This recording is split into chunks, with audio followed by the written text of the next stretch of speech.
This movie is a brutal blend of sci-fi and horror, one of the bloodiest and most violent in its genre. It delves into the high-concept realm of science fiction, but pulls no punches in horror. Ever wondered what's on the other side of a black hole? While Interstellar suggests it might be a multi-dimensional space that transcends time, this film takes you somewhere far more sinister, a chaotic, bloodthirsty hell. In the near future, humanity builds a spaceship capable of traveling through wormholes, the Event Horizon. Its mission, to explore the farthest reaches of the universe. But before it even leaves our solar system, the ship mysteriously disappears near Neptune. All attempts to locate it fail, and it's assumed lost, until, 7 years later, a signal is received. It's a distress call from the Event Horizon, laced with terrifying screams. A rescue ship, the Lewis and Clark, is dispatched with the Event Horizon's designer, Dr. Weir, on board to uncover what happened.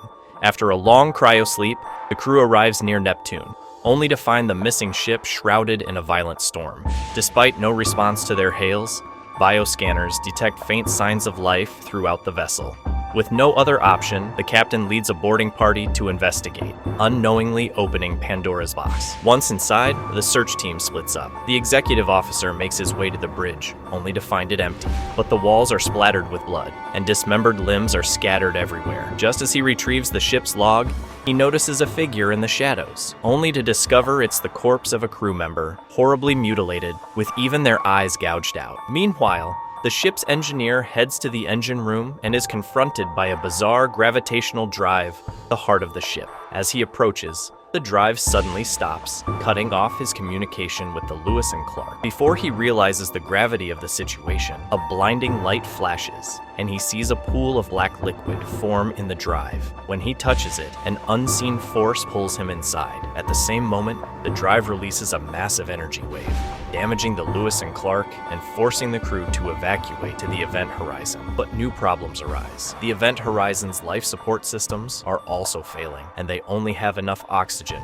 for 20 hours. As the crew races against time, the engineer is ejected from the drive, but he's in a deep coma, almost vegetative.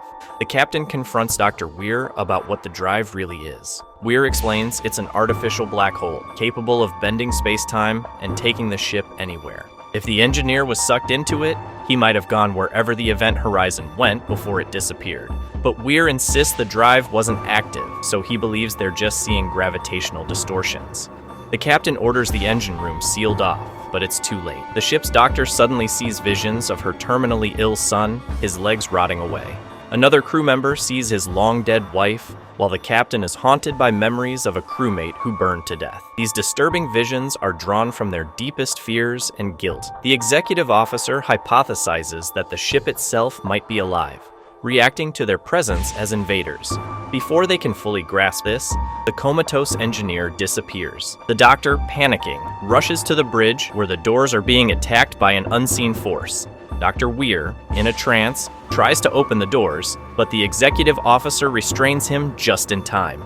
As alarms blare, they find the engineer at the airlock, preparing to jettison himself into space. Despite the doctor's pleas, the engineer, now empty-eyed and mumbling about seeing something terrifying, opens the airlock. He's sucked out into space, but the captain manages to save him just before his body gives out. Shaken by these events, the crew restores the ship's log to find out what happened to the original crew. The log reveals something truly horrific. The crew had descended into madness, slaughtering and devouring each other in a hellish frenzy.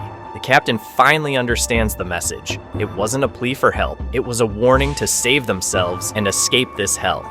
Determined to abandon the mission, the captain orders the crew to leave.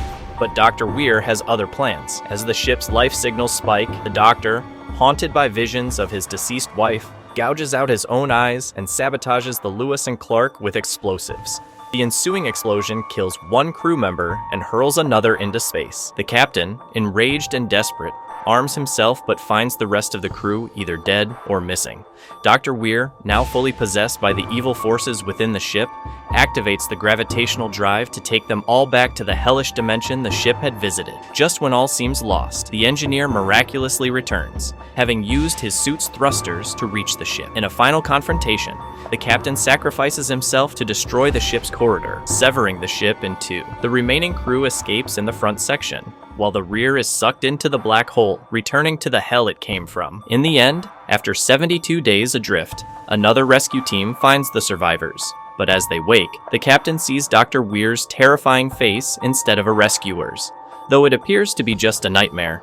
The closing doors hint that their ordeal might not be over. Remember to subscribe and turn on notifications so you don't miss out on more videos like this. Thanks for watching.